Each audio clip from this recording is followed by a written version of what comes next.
celui qui garde ma parole ne verra jamais la mort. Aujourd'hui encore, celui qui médite ma parole. J'aime toujours parler de pratiquer. Celui qui médite la parole, il exerce cette parole-là. Alléluia. Il met cela en exercice. D'abord, quand on parle de mort, c'est l'arrêt des fonctions vitales. Dans vital, il y a la vie. Alors que Jésus est la vie. Alléluia. Mais ici, eux, ils ont compris selon la chair. Alléluia. Ils ont compris selon la chair. Sinon, en réalité, alléluia, je vais t'expliquer ça sur deux phases différentes. Amen. La mort spirituelle et la mort physique. Amen. La mort spirituelle et la mort physique. Parce que ici, nous parlons de Jésus. Alléluia. Je vais te faire comprendre que selon la religion, alléluia, quand tu es disciple de Jésus, la mort pour toi, c'est un passage de l'état physique à l'état spirituel. Définitivement, Christ parlait avec beaucoup de paraboles. Alléluia. Alors, quand il parle ainsi, il veut te dire, la mort qui est une entité, amen, elle sévit sur ceux qui ne mettent pas en pratique la parole de Dieu.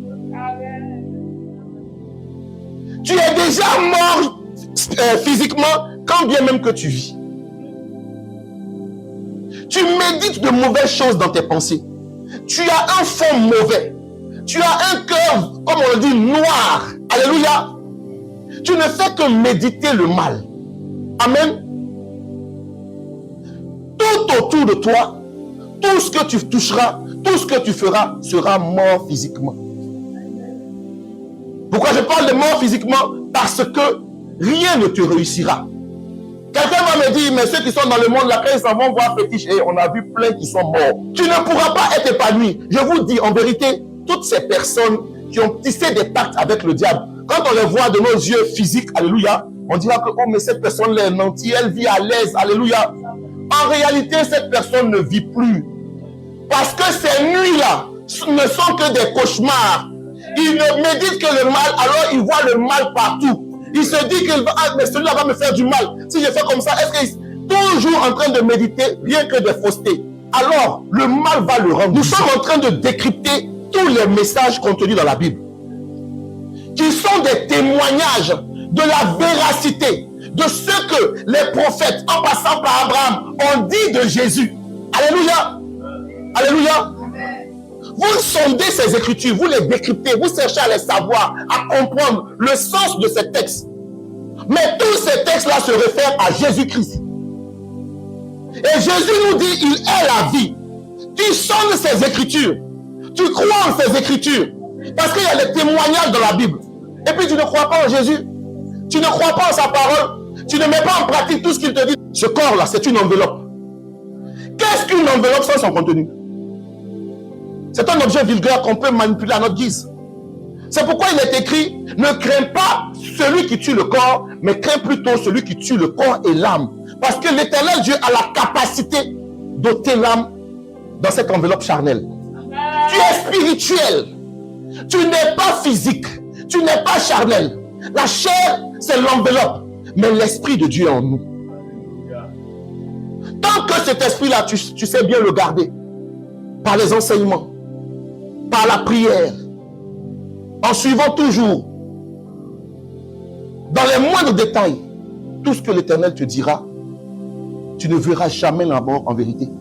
La mort, c'est une entité qui siège même dans tes activités quand tu n'as pas Christ. Cette enveloppe que tu es là ne peut pas rester comme ça. S'il n'y a pas la vie, il y aura la mort dedans. Forcément. Alléluia.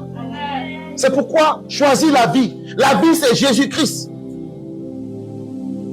Il a vaincu la mort à la croix. C'est pourquoi j'ose te poser la question. De quoi as-tu peur quand tu as Jésus avec toi? Tout ce que tu touches te réussit. Je persiste encore. Le livre de Deutéronome 28, même quand tu pars à partir du verset 2 jusqu'au verset 8, nous dit la même chose.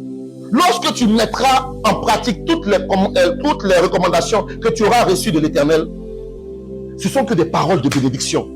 Et le verset 8 me plaît parce qu'il dit, il ordonnera à la bénédiction d'être avec toi dans toutes tes entreprises.